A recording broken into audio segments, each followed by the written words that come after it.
Au niveau donc de la coordination motrice et de la coordination intermusculaire qui va en découler, euh, pour moi c'est très simple.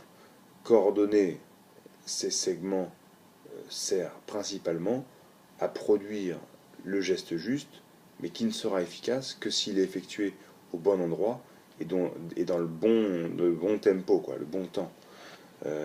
C'est avant tout ce genre d'adéquation qu'il faut réussir à produire le plus souvent possible et le plus parfaitement possible pour arriver à être efficace, que ce soit dans un duel 1 contre 1, dans une situation de nettoyage ou dans un plaquage.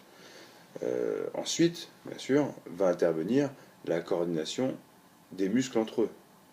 C'est-à-dire qu'un geste qu'on n'a jamais fait, on ne le fera pas forcément bien la première fois. Il va falloir apprendre à tel muscle à faire tel mouvement dans telle direction, à telle vitesse, avec telle intensité pour être efficace.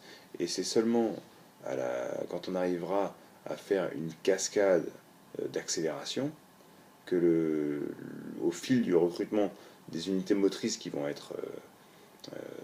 intervenir dans le mouvement, l'efficacité du geste va découler de ça. D'accord? Je ne sais pas si j'ai été très clair, mais coordonner ses muscles, c'est réussir à maîtriser la cascade d'accélération produite par le mouvement et que chaque muscle fasse son boulot au bon moment.